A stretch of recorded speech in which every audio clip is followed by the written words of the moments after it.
마가복음 1장 9절에서 11절. 자, 찾으셨으면 우리 다 함께 봉독하겠습니다. 시작. 그때 예수께서 갈릴리 나사렛으로부터 와서 요단강에서 요한에게 세례를 받으시고 곧 물에서 올라오실새 하늘이 갈라짐과 성령이 비둘기같이 자기에게 내려오심을 보시더니 하늘로부터 소리가 나기를 너는 내 사랑하는 아들이라 내가 너를 기뻐하노라 하시니라. 아멘. 저는 방금 봉독한 이 세 구절을 또 주님이 허락하시는 기간 동안 여러분과 함께 나누어 갈 텐데, 오늘은 마가복음 세 번째 시간으로 오늘 본문 9절 말씀을 중심으로 예수님이 받으신 세례를 아십니까? 라는 제목으로 여러분과 함께 은혜 나누도록 하겠습니다. 우리 교회도 어느덧 선교사 세 가정을 파송한 교회가 되었습니다. 그러나 선교주의 필요에 비하면 우리 교회의 지원은 극히 미미하기 그지없기에 또 당연히 해야 할 일을 하는 것이기에 이것은 결코 자랑할 일은 되지 못합니다. 보통 선교사가 선교지로 갈 때 초창기에 가장 중요하게 그리고 가장 집중적으로 해야 할 일이 있다면 그것은 선교지의 문화를 배우고 언어를 배우는 것일 겁니다. 여러분, 인터넷 검색창에 세상에서 가장 어려운 언어라고 한번 검색해 보시기 바랍니다. 제가 지난주에 검색해 봤는데 세상에서 가장 어려운 언어 이렇게 검색하니까 이렇게 뜹니다. 바로 이거 한국어. 바로 이거 한국어 이렇게 뜨더라고요. 언어학자들이 뽑은 세계에서 가장 어려운 언어 네 가지가 있습니다. 첫 번째, 아랍어. 그냥 수긍이 되시죠? 뱀같이 기어가는 그 언어 정말 어려울 것 같아요. 두 번째, 일본어. 세 번째, 중국어. 네 번째, 한국어. 뭐가 제일 어려운지는 저는 잘 모르겠어요. 다 어렵겠죠. 특히 서구의 선교사들이 아시아 선교를 시작할 때 중국과 일본을 중심으로 선교했는데 이 중국어와 일본어를 습득하는 게 얼마나 어려웠던지, 특히 중국어를 배우던 서양 선교사들이 중국어를 가리켜서 이렇게 말했습니다. 사탄이 세계 선교를 방해하기 위해 만든 언어다.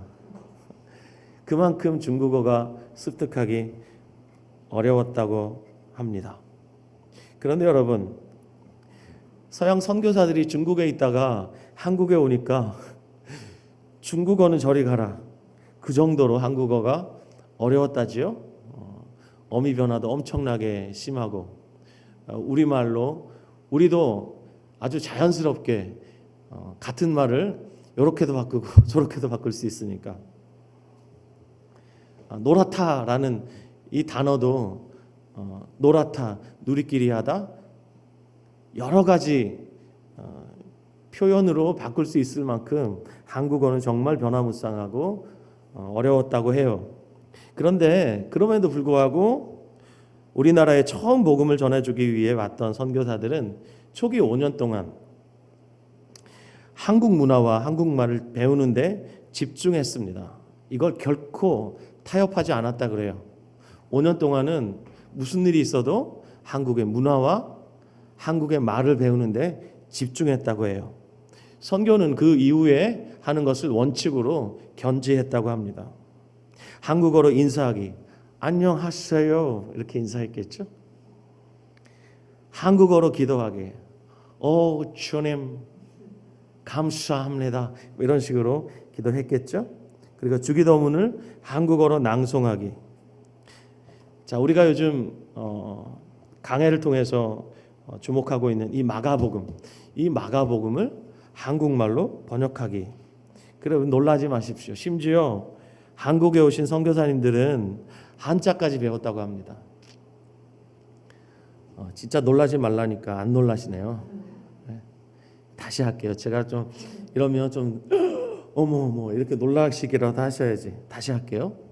심지어 한국에 오신 선교사님들은 한자까지 배웠다고 합니다. 예, 감사해요. 사서삼경을 배웠어요. 유교에서 논어, 맹자, 중용, 대학, 이게 사서예요. 삼경, 시경, 서경, 주역, 이런 것들을 우리도 공부 안 하는데 이거를 한국에 오신 초창기 선교사님들이 배웠다는 거예요. 그리고 마지막 5년차가 되면 그 중용을 공부했다 그래요. 근데 그냥 공부한 게 아니라 한 단계가 끝날 때마다 시험을 받고 과락이 되면 다시 공부했다는 거예요. 그러니까 허투루 공부하면 과락되고 그만큼 선교사역에 뛰어들 수 있는 그 기회가 점점 뒤로 늦춰지는 거예요. 그래서 혼신의 힘을 다해서 우리의 문화를 배우고 또 우리의 말을 배우면서 선교사님들은 한국 사람이 되어가고 있었다고 하지요. 제가 작년 2020년에 기독교 2000년 역사 가운데 보석처럼 빛났던 하나님의 사람들 한 분 한 분을 여러분에게 시리즈 설교를 통해서 소개했는데, 특별히 작년 5월 달에 중국 내지 선교의 문을 열었던 허드슨 테일러를 여러분에게 소개했습니다. 기억나십니까? 기독교 역사상 가장 선교사다운 선교사로 평가받고 있는 허드슨 테일러. 여러분이 아시는 대로 선교의 아버지라고 하면 영국 출신의 윌리엄 캐리를 꼽습니다. 윌리엄 캐리는 인도를 중심으로, 특별히 인도의 해안가를 중심으로 사역을 했죠. 하지만 허드슨 테일러는 중국 대륙의 내지로 깊이 들어가 사역했습니다. 그래서 그의 선교를 내지 선교라고 부릅니다. 당시 선교의 주역이었던 서구의 선교사들의 입장에서 볼 때에는 내지로 깊이 들어가는 것은 상상하기 어려운 일들이었습니다. 당시 중국 내지로 깊이 들어간다는 것, 그것은 중국 본토에서 나고 자란 원주민이라 할지라도 그건 참으로 어려운 일이었습니다. 그런데 낯선 이방인이 중국 내지로 들어간다는 것, 그것은 당시로서는 무덤으로 들어가는 것과 같은 것이었습니다. 교통과 통신의 오지였을 뿐만 아니라 의식주와 같은 기본적인 생활조차 푸른 눈의 외국인 선교사에겐 너무나 힘들고 어려운 곳이었기 때문입니다. 더군다나 허드슨 테일러가 중국에서 사역을 시작했을 때에는 당시 중국은 청나라 말기 시대였습니다. 청나라 말기는 사회가 극도로 혼란했기 때문에 선교사가 어떤 신변의 보호를 받는다는 것은 거의 불가능한 시대였습니다. 그럼에도 불구하고 허드슨 테일러와 그의 동료 선교사들은 중국 내지로 깊이 들어가서 중국인의 옷을 입고 중국인의 관습을 따르고 중국 사람과 같은 머리 모양을 하고 중국식으로 생활을 했습니다. 그런데 여러분, 허드슨 테일러가 처음부터 이렇게 한 것은 아니었습니다. 처음에는 딱 봐도 그냥 외국인이었습니다. 당시 상해와 같은 이 해안가 도시에서는 아무 문제가 없었죠. 많은 선교사들이 상해와 같은 큰 해안가 도시에는 많이 있었으니까요. 하지만 조금만 깊이 내지로 들어가면 당시 서양식 복장을 한 노랑머리의 외국인 허드슨 테일러 같은 사람은 중국인들에게 배척당하기 일쑤였습니다. 그리고 중국 사람들은 허드슨 테일러 같은 노랑머리의 외국인을 보면 도망가기에 바빴습니다. 그래서 중국식 복장을 하고 또 중국식 변발을 하고, 여러분 영화 황비용 기억나시나요? 황비용이라는 영화 보면 여기까지 다 밀죠. 그죠? 그리고 제가 뒤로 돌면 여기를 이렇게 따가지고 이 허리까지 머리를 길게 내리잖아요. 이게 당시에 유행하던 변발이었어요. 허드슨 테일러가 이렇게 중국식 복장을 하고 중국식 변발을 하고 중국인과 똑같이 살았습니다. 그러자 그때부터 중국 사람들이 더 이상 그를 이상하게 보지 않더랍니다. 그래서 그렇게 중국인과 똑같이 살았던 그들의 삶을 가리켜, 그들의 선교를 가리켜 성육신 선교다, 이렇게 부릅니다. 이처럼 우리나라 초창기에 우리에게 복음을 전해주기 위해서 우리의 문화와 우리의 말을 배우는 데 삶을 바쳤던 서양 선교사들, 그리고 중국 내지에 들어가서 중국인들에게 복음을 전하기 위해서 중국인과 똑같은 삶을 살았던 허드슨 테일러와 그의 동료들, 그들 모두는 죄인을 구원하시기 위해 죄 많은 인간의 모양으로 성육신하시고 결국 우리 죄를 대신 지시고 죽으신 예수님을 참 많이 닮았습니다. 오늘 우리가 함께 읽은 마가복음 1장 9절을 보면 예수님이 세례 요한에게 세례 받으십니다. 9절 다시 보시면 그때 예수께서 갈릴리 나사렛으로부터 와서 요단강에서 요한에게 세례를 받으시고, 자, 같은 본문 마가복음 1장 4절을 보면 예수님이 받으신 그 세례는 당시 죄인들이 받는 죄사함을 받게 하는 회개 세례였습니다.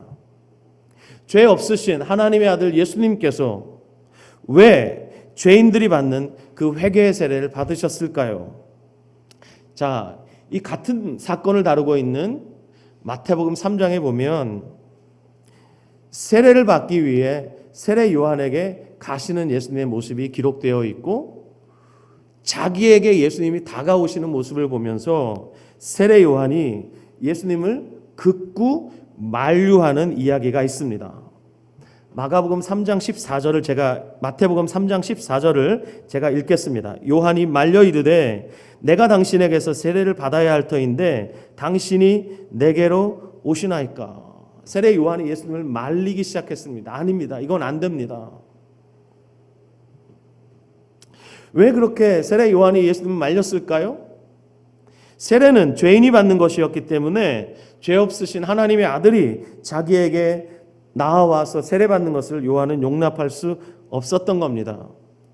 그때 세례 요한이 예수님을 만류하면서 했던 말을 공동번역은 이렇게 번역했습니다. 가톨릭과 개신교가 함께 번역한 공동번역, 그러나 요한은 제가 선생님께 세례를 받아야 할 터인데 어떻게 선생님께서 제게 오십니까 하며 굳이 사양하였다. 계속 사양하는 거예요. 그때 예수님이 요한을 설득하시기 위해서 이렇게 말씀하십니다. 마태복음 3장 15절입니다. 이제 허락하라. 우리가 이와 같이 하여 모든 의를 이루는 것이 합당하니라. 다시 한번. 이제 허락하라. 우리가 이와 같이 하여 모든 의를 이루는 것이 합당하니라. 한번 따라 하시겠습니까? 우리가 이와 같이 하여 모든 의를 이루는 것이 합당하니라. 아멘. 여러분, 모든 의를 이루는 것이 합당하니라. 모든 의가 무엇일까요? 모든 의란 창세전에 하나님께서 품고 계셨던 그 구원 계획 전체를 말하는 것이에요. 하나님의 구원 계획을, 그 전체를 성취하시기 위해서 예수님이 오셨죠. 그리고 예수님이 오실 길을 예비하기 위해서 예수님보다 먼저 왔던 자가 세례 요한입니다. 그래서 결국은 예수님의 이 말을 듣고 요한이 설득을 당하고 모든 의를 이루기 위해서 죄인이 받는 세례를 죄 없는 예수님께 베풀게 됩니다. 그런데 여러분, 생각해 보십시오. 우리가 언제부터 죄인입니까? 여러분은 언제부터 죄인이셨어요? 시편 51편에 보면 다윗이 밧세바와 간음한 후에 하나님 앞에서 참회 기도를 드리면서 너무나 중요한 고백을 해요. 너무나 참 진리에 입각한 고백을 해요. 시편 51편 5절 세 번역으로 제가 읽겠습니다. 실로 나는 죄 중에 태어났고 어머니의 태 속에 있을 때부터 죄인이었습니다. 그렇습니다, 여러분. 저와 여러분은 예외 없이 천하보다 귀합니다. 우리가 그런 존재예요. 우리가 천하보다 귀해요. 믿으시면 아멘. 천하보다 귀해요. 하지만 그렇다 할지라도 우리는 어머니의 태 속에 잉태될 때부터 죄인이었습니다. 60일 전에 제 손자가 태어났는데 매일매일 제가 동영상을 보내라고 조르고 매일매일 보내주는 동영상을 보면서 제 손자를 안고 싶은 마음을 달래고 있습니다. 너무 이쁘죠? 눈에 넣어도 안 아프죠? 천하보다 귀하죠. 하지만 걔는 제 딸의 자궁에 잉태될 때부터 죄인이었어요. 그래서 우리 어머니의 태 속에 잉태되는 순간부터 저와 여러분은 구원이 필요한 존재였을 뿐입니다. 그래서 예수님은 결코 다 자란 성인으로 하늘에서 짠 하고 내려오시지 않았습니다. 저와 여러분, 우리 모두를 대속하시기 위해, 즉 우리 죄를 대신 갚아 구원하시기 위해 처녀의 자궁에 잉태되셨고 그 속에서 자라나셨습니다. 예수님은 결코 다 자란 성인의 모습으로 하늘에서 짠 하고 내려오시지 않았다는 것을 우리가 기억해야 합니다. 자, 이렇게 예수님께서 처녀의 몸에 잉태되시기 700년 전 이사야 선지자를 통해서 주님이 선포하신 예언의 말씀이 있습니다. 이사야 53장 2절 말씀 제가 읽겠습니다. 그는 주 앞에서 자라나기를 연한 순 같고 마른 땅에서 나온 뿌리 같아서 고운 모양도 없고 풍채도 없은즉 우리가 보기에 흠모할 만한 아름다운 것이 없도다. 여러분, 모든 의를 이루기 위해서, 하나님의 완전하신 구원 계획을 성취하시기 위해서 하나님의 아들이 하늘 보좌를 버리시고 처녀 마리아의 자궁에 잉태되셔야만 했고, 그리고 그 속에서 자라나셔야만 했습니다. 저와 여러분, 우리가 그렇게 잉태되고 세포 분열을 하고 우리 어미의 자궁 속에서 우리가 자라났듯이 예수님도 그렇게 잉태되시고 세포 분열을 하시고 마리아의 자궁 속에서 자라나셨습니다. 그러다가 때가 되어 연약한 아기의 모습으로 태어나셨고 자라나셨습니다. 그 모든 과정 속에서, 그리고 태어나신 이후에 성장하시면서 예수님은 죄인인 저와 여러분이 우리의 인생을 살아가면서 겪어야 할 모든 고난과 시험을 우리와 똑같이 받으셨습니다. 예수님은 가난하게 사셨습니다.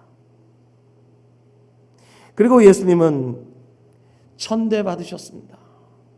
여러분 아시나요? 예수님이 태중에서부터 사생아 취급 받으셨다는 사실 말입니다. 또 예수님은 가는 곳마다 환영받지는 못했습니다. 거절당하셨습니다. 그리고 수많은 사람들이 예수님을 비난하고 모욕했습니다.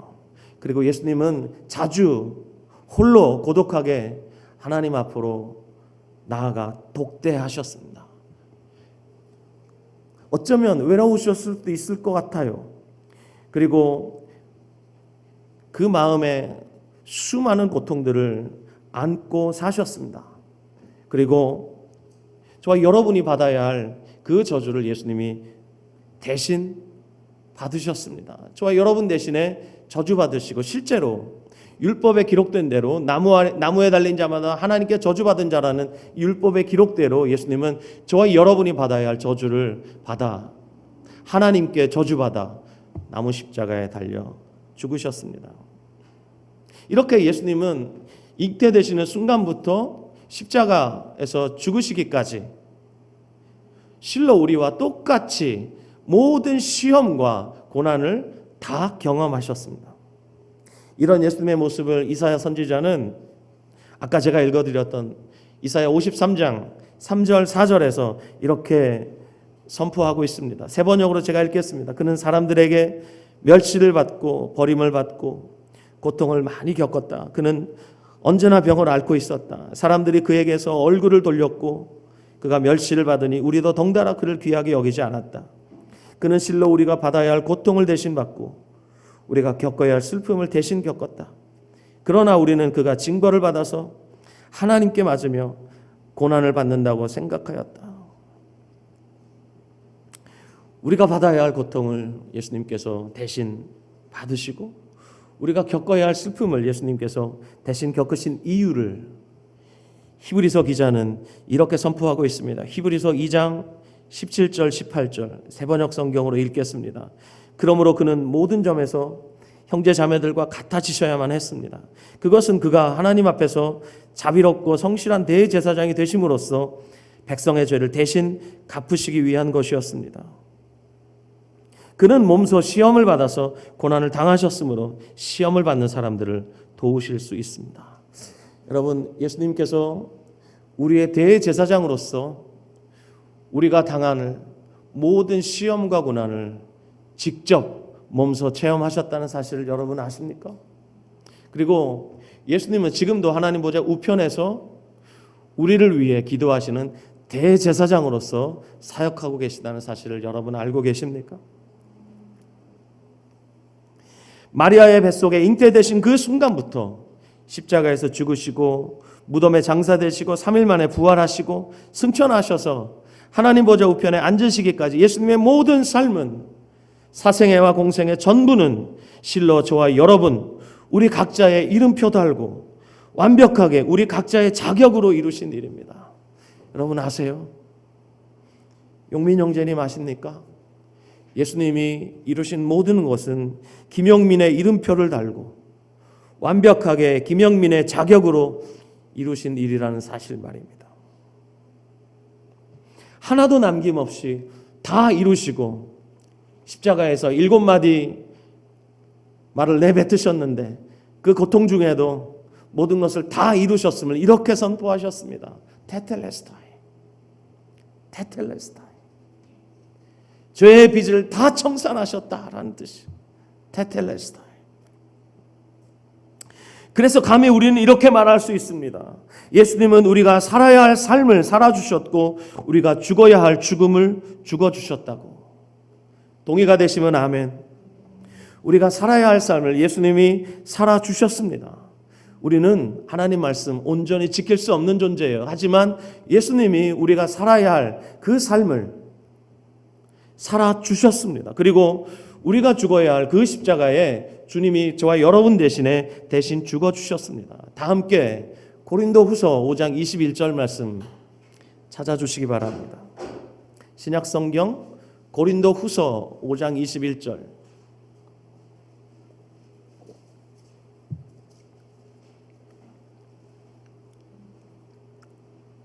고린도후서 5장 21절 함께 읽읍시다. 시작. 하나님이 죄를 알지도 못하신 이를 우리를 대신하여 죄로 삼으시는 것은 우리로 하여금 그 안에서 하나님의 의가 되게 하려 하심이라. 여러분, 죄를 알지도 못하시는 하나님 아들 예수님께서 죄가 되심으로 의를 알지도 못하는 저와 여러분, 우리가 의가 되었습니다. 예수님이 죄인인 우리와 하나 되어서 우리의 이름표 달고 우리의 자격으로 우리의 죄를 뒤집어 쓰시고 죽으심으로써 죄로 인해 죽을 수밖에 없었던 저와 여러분이 하나님의 의가 되었고 하나님의 자녀가 되었습니다. 여러분, 이 위대한 교환의 의미를 여러분은 아십니까? 하나님이 자기 아들을 내어주시고 저와 여러분을 사신 이 위대한 교환 말입니다. 6.25 전쟁 때 어느 추운 겨울날 연료가 다 소진된 미군의 군용 트럭 한 대가 한 다리 위에 멈추어 섰습니다. 그곳에서 도움을 기다리고 있던 군인들이 갑자기 한 아기의 울음소리를 듣게 됩니다. 듣고 보니까 그 울음소리는 다리 밑에서 나는 소리였습니다. 그래서 미군들이 다리 밑으로 내려가 봅니다. 내려가 보니까 한 엄마가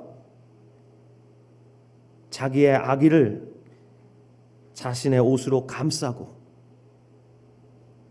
결국 추위를 이기지 못하여 죽어가고 있었습니다. 다행히 아기는 어머니의 옷과 체온으로 살아 있었습니다. 그 여인은 자기 아들을 살리기 위해서 자기가 입고 있던 옷을 다 벗어서 그 아기에게 주고 자기는 죽어가고 있었는데 그 광경을 목격한 군인들이 그 어머니의 사랑에 감동하여 그 죽은 그 어머니를 다리 주위에 큰 나무 밑에 묻어 주었습니다. 그리고 전쟁이 끝나고 한 미국 명사가 그 아이를 미국으로 데려다가 자기 아들로 입양해서 잘 키웠습니다. 그리고 그 아이가 이제 청년이 되어 사회로 진출을 앞두고 있었을 무렵 그 아버지가 하루는 그 아들을 불러서 어떻게 자기에게 입양이 됐는지, 그리고 어떻게 그 엄동설 안에 그 아이가 살게 되었는지 다 얘기해 주었습니다. 그리고 그 아들과 함께 비행기를 타고 그 아이의 친어머니의 무덤으로 함께 갔습니다. 그런데 공교롭게도 무덤을 보러 간 그날도 오래전 그날처럼 너무나 추운 엄동설안이었습니다. 엄마의 무덤 앞에 도착한 이 잘 자란 청년이 갑자기 자기가 입고 있던 옷을 하나씩 벗기 시작합니다. 외투를 벗고, 그리고 자기가 입고 있던 그 옷 하나하나를 벗기 시작하는데 속옷까지 전부 벗어서 자기 살리려고 자기가 입고 있던 옷 다 벗어서 그 옷으로 자기를 살린 그 엄마의 무덤에 하나씩 덮어주며 이렇게 말했습니다. 어머니, 그때도 얼마나 추우셨어요. 사랑하는 여러분, 자신의 생명을 버려 아들의 생명을 구원한 이 위대한 교환의 이야기를 여러분 어떻게 듣고 계십니까? 사랑하는 여러분, 이것이 예수님이 우리가 받아야 할 죄인의 세례를 받았다는 것의 의미입니다. 여러분은 알고 계셨습니까? 예수님께서 세례 요한에게 받으셨던 그 세례, 죄를 알지도 못하시는 하나님의 아들이 죄인이 받아야 할 회개의 세례를 받으셨던 이유, 그것은 죄인인 저와 여러분과 하나 되시기 위함이었습니다. 죄인과 하나 되는 최초의 공적 세례가 오늘 우리가 주목하고 있는 마가복음 1장 9절의 이 예수님의 세례였던 겁니다. 저와 여러분, 세례 받으셨습니까? 어떤 세례를 받으셨습니까? 그것이 단지 기독교인이 되는 어떤 통과 의례였습니까? 아닙니다. 로마서 6장 1절에서 7절 말씀 우리 함께 보시겠습니다. 로마서 6장 1절에서 7절 말씀.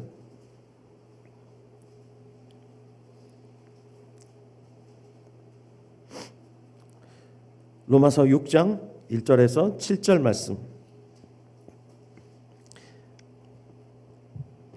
자, 함께 봉독합시다. 시작. 그런즉 우리가 무슨 말을 하리요? 은혜를 더하게 하려고 죄에 거하겠느냐? 그럴 수 없느니라. 죄에 대하여 죽은 우리가 어찌 그 가운데 더 살리요? 무릇 그리스도 예수와 합하여 세례를 받은 우리는 그의 죽으심과 합하여 세례를 받은 줄을 알지 못하느냐? 그러므로 우리가 그의 죽으심과 합하여 세례를 받음으로 그와 함께 장사되었나니 이는 아버지의 영광으로 말미암아 그리스도를 죽은 자 가운데서 살리심과 같이 우리로 또한 새 생명 가운데서 행하게 하려 함이라. 만일 우리가 그의 죽으심과 같은 모양으로 연합한 자가 되었으면 또한 그의 부활과 같은 모양으로 연합한 자도 되리라.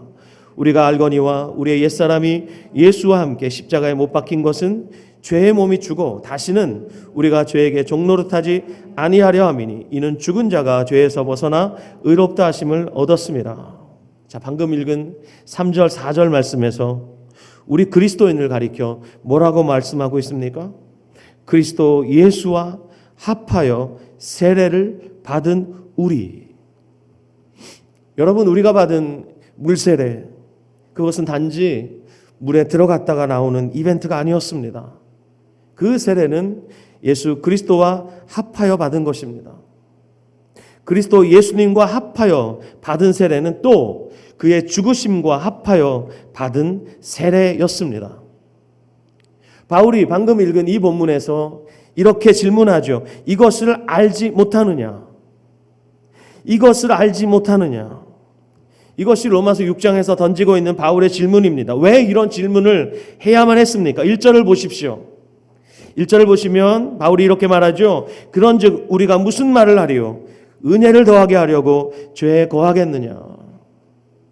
그러면 왜 이런 말을 했을까요? 왜 은혜를 더하게 하려고 죄에 거할 수 있겠느냐?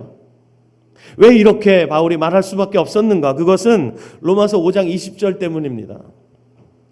6장 바로 앞에 로마서 5장 20절 말씀 여러분 찾아서 읽어주시기 바랍니다. 로마서 5장 20절 준비되셨나요? 시작.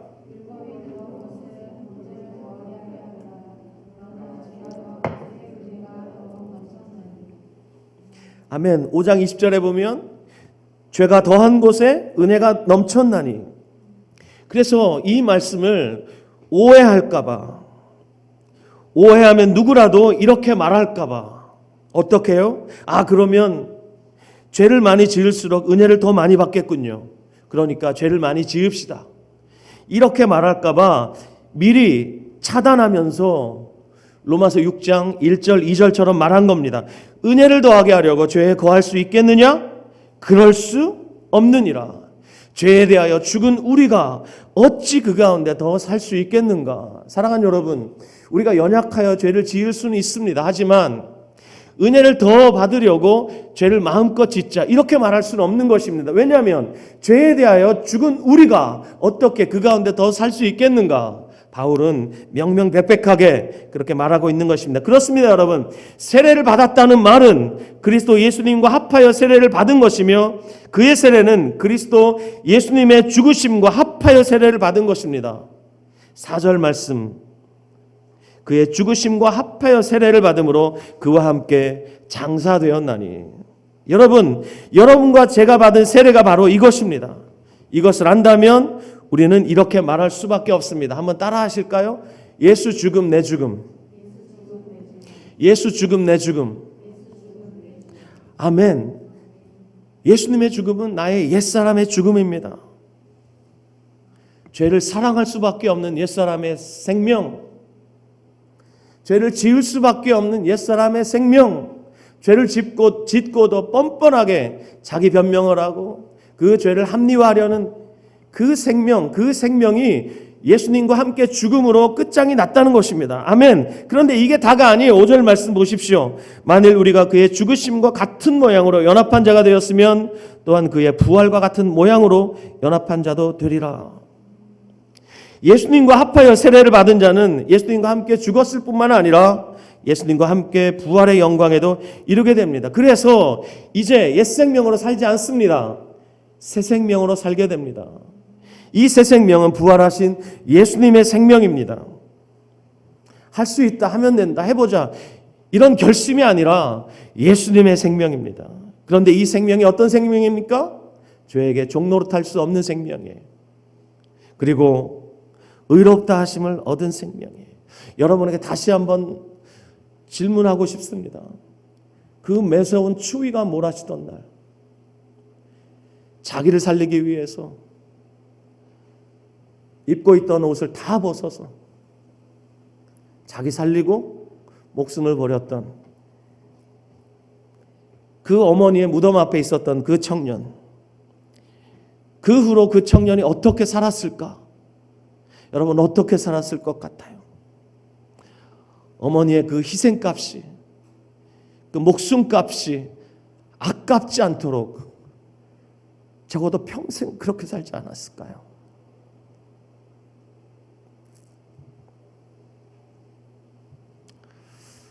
다 함께 갈라디아서 3장 26절 27절 말씀 함께 봅시다. 갈라디아서 3장 26절 27절. 신약성경 갈라디아서 3장 26절 27절. 같이 읽을까요? 시작. 너희가 다 믿음으로 말미암아 그리스도 예수 안에서 하나님의 아들이 되었으니 누구든지 그리스도와 합하기 위하여 세례를 받은 자는 그리스도로 옷 입었느니라. 아멘. 여기 그리스도와 합하여 세례를 받은 자는 그리스도로 옷 입은 자다. 그리고 3장 26절에 그들은 하나님의 아들들이다. 하나님의 자녀들이다. 이렇게 말씀하고 있습니다. 저와 여러분, 우리가 그리스도로 옷 입은 자들입니다. 그렇다면 우리는 우리가 입은 이 옷에 대한 책임이 있습니다. 경찰의 제복에 대한 책임이 있죠.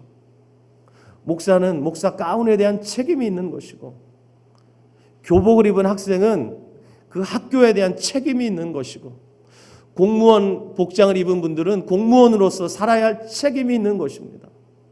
예수 그리스도의 옷을 입은 저와 여러분, 우리는 예수 그리스도의 이 옷에 대한 책임이 있습니다. 우리를 의롭다 하시기 위해서 그리스도께서 이루신 이 위대한 교환, 십자가에서 자신의 생명을 버리시고 저 여러분들을 위해서 죄가 되신 그 위대한 교환 말입니다. 하나님 아버지의 입장에서 볼 땐 그 아들을 내어주시고 그 아들과 저와 여러분을 바꾼 이 위대한 신적 교환에 대한 책임이 저와 여러분에게 있는 것입니다. 그러므로 여러분, 우리가 예수님과 합하여 죽고 장사되고 예수님과 함께 부활했다는 말, 이 말은 예수님과 연합하여 예수님 안에서 이루어진 일입니다. 그런데 아십니까 여러분, 예수님과 연합하여 예수님 안에 있는 자는 예수님 안에 있는 다른 지체들과도 연합되어 있다는 사실 말입니다. 저와 여러분이 그리스도 안에서 그리스도와 함께 연합되어 있습니다. 우리가 그런 존재들입니다. 그런 존재들이 모인 조직을 교회라고 부르죠. 그러므로 그리스도 예수 안에서 그리스도와 함께 죽고 그리스도와 함께 산 자는 반드시 예수님의 몸인 교회의 다른 지체들에게 책임을 갖게 됩니다. 교회는 우리가 참석한 모임이 아니라 우리가 속한 그리스도의 몸이라는 사실을 여러분 잊지 마시기 바랍니다. 바꿔 말하면 우리는 처음 사는 공동체의 주일 1부 예배, 2부 예배에 속한 자들이 아니라 처음 사는 공동체라고 하는 그리스도의 몸에 속한 자들입니다. 저 여러분은 이 예배 시간에 속한 자들이 아니라 그리스도의 몸에 속한 자들입니다. 저만 몸에 속한 자가 아니라 여러분들도 각자가 그리스도의 몸에 속해 있습니다. 그러므로 우리 모두가 지체로서 다른 지체에 대한 책임이 있다는 사실을 우리가 기억해야 할 것입니다. 이것이 위대한 교환을 이루어내시면서 우리를 그리스도의 몸 안으로 접붙여 주신 하나님이 원하시는 우리의 책임이라고 생각합니다. 이 책임과 특권을 감당하고 누릴 수 있는 장이 열렸습니다. 이번 봄철 소그룹이라고 생각합니다. 이 소그룹에 여러분들이 적극적이고 자발적으로 참여하는 것을 통해서 여러분은 그리스도의 몸으로서 그리스도께서 자신의 생명을 버려 신적 교환을 통해서 우리를 찾으신 그 책임을 감당할 수 있고, 또 이것이 특권이라면 우리는 그 특권을 누릴 수 있습니다. 특별히 이번 소그룹을 통해서 우리는 그동안 우리 인생에서 묻어두었던 본질적인 질문 앞에 함께 서보려고 합니다. 저도 소그룹 조장으로서 이 본질적인 질문 앞에 함께 대답하려고 합니다. 5가지 질문을 여러분들이 이번 소그룹을 통해서 받게 되실 겁니다. 그 질문 앞에 여러분들이 서게 될 때 하나님께서 이번 소그룹을 통해서 서로에 대한 책임과 또 소그룹 안에서 그리스도의 자녀로서 그리스도와 연합되어 있는 존재로서 그 특권을 마음껏 누릴 수 있는 은혜가 있기를 예수님의 이름으로 축복합니다.